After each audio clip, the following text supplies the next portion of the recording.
everybody, welcome back to the Evermore YouTube channel. It's Chris back with episode 5, I believe it is episode 5 of the See You Next Tuesday series. That's right, things are going brilliant for Newcastle United at the moment. We're loving the present, but there is some ghosts of the past that we're going to open the vault on and just add to this list of See You Next Tuesday horrors, really, from Newcastle's yesteryear. We're going to get stuck right into this one. Gives many of us nightmares, and when you think he was gone, he sadly is still kicking around somewhere, and it is possibly one of the best players of his generation, but definitely one of the worst managers we've had at Newcastle United. And I'm talking about this man right here. That's the lucky pull generally at St James's Park. Quite often you might not recognise him there.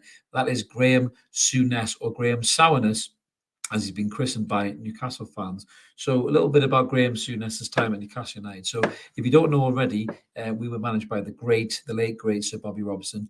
He came in and saved us from the disastrous spell of Ruud Gullit, who may very well end up on this list as well, who had us pretty much rock bottom of the Premier League. It looked like all hope was lost. Shearer couldn't score. He wanted to leave.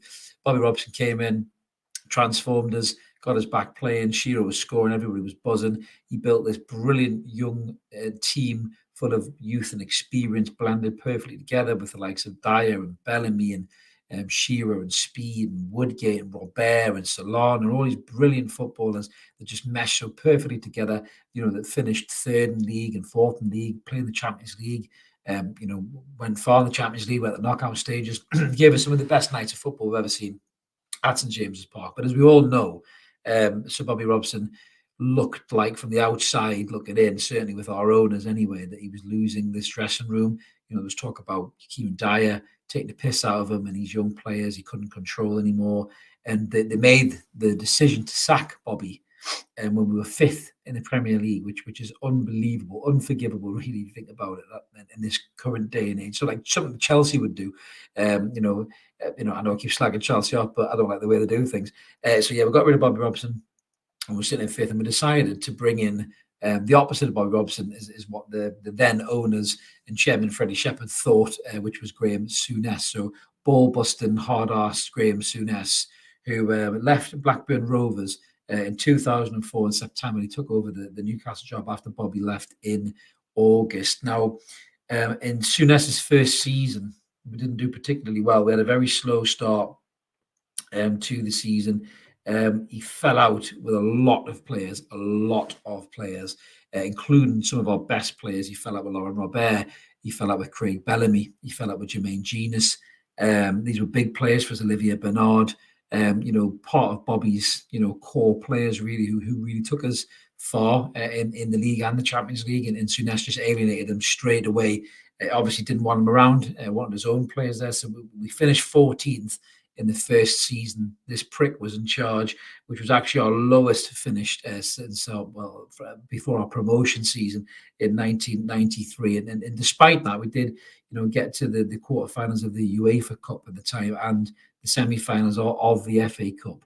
That didn't buy Souness any credibility really with the Newcastle fans. We didn't really like him from day one. He's not a very likable guy. Comes across as a bit of a twat. Fancies himself a bit too much, likes the sound of his own voice. No different now. I'll get into that in a minute. But yeah, we really struggled to accept this bloke off the back of Bobby. And it was a tough gig from following Bobby, and I'll give him that. But you have to have a little bit of humility about it, and Souness doesn't seem to have that whatsoever.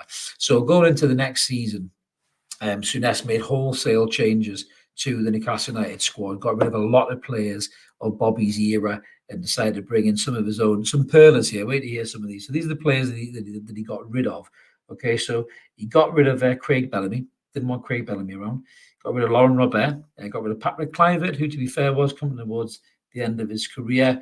He got rid of Darren Ambrose. He sent James Milner to Aston Villa on loan. He got rid of Jermaine Genius. He got rid of Hugo Viana. He got rid of Nicky Butt, who didn't really set the world alight. And Newcastle got rid of Andy O'Brien, I think, as well. A raft of players, really, a raft of players. Aaron Hughes was another Bobby Robson stalwart as well.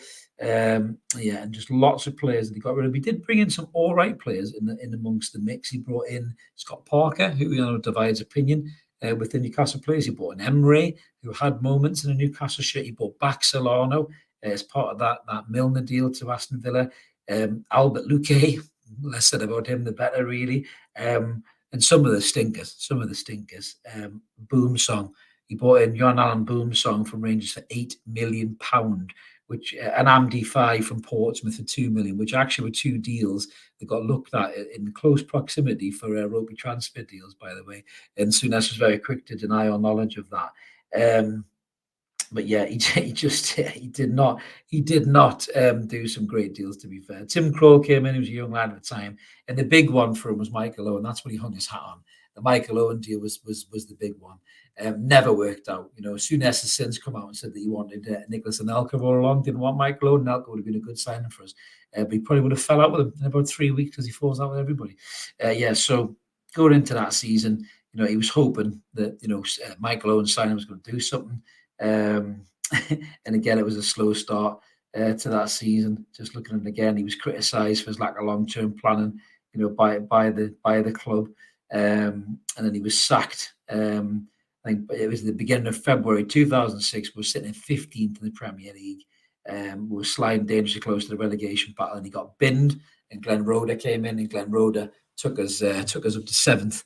In the league, and Glenn Roeder did a fantastic job for Newcastle at the time. But yeah, Souness just not a very good manager, not enjoyable to have around. He's since gone on to say that this was a horrible job. The Newcastle job was a horrible job. He said the worst job he's had in management, and it's put him off coming back to Newcastle now. There was one big thing that happened when Souness was in charge as well, actually. So the so-called disciplinarian, who was supposed to be the one who shored up all the ill discipline and everything else amongst the ranks, he signed Lee Bowyer as well, by the way. Lee Bowyer and Kieran Dyer fighting on the pitch, probably the lowest moment in a Newcastle match, one of the lowest moments in any Premier League matches, arguably, for generations. And Souness was the manager. And how did he deal with it? He told them he'd fight the pair of them in a dressing room. So great management there, Graeme. Maybe that's why you're not a manager anymore, because you can't really do stuff like that. You're supposed to actually manage, not just try and thump your players, because that's probably why they're carrying on the way they are on the pitch. So yeah, so since then, he's never come back to management. He's kind of blamed Newcastle for spoiling that for him. And you can now find him generally on the Sky sofa, talking absolute bollocks, generally talking down other clubs, degrading players. Certainly Newcastle United, he's been very unflattering towards us over the years. He's got a real axe to grind with us. Clearly doesn't like us. We don't like him either, hence his name, Souness. But it's clearly there's somebody at Sky, he's a Liverpool fan, that's why he keeps getting a job. But yeah, he's not really a good pundit either, to be honest with you. He's quite rude, he's quite disrespectful, interrupts all the time. I love it when Roy Keane's on, because Roy will actually give him a bit bite back as well. But yeah, I just don't like Souness in general. As a bloke, he seems like a right prick. He was a good player, filthy player, a good player, but as a manager, dreadful manager for Newcastle United.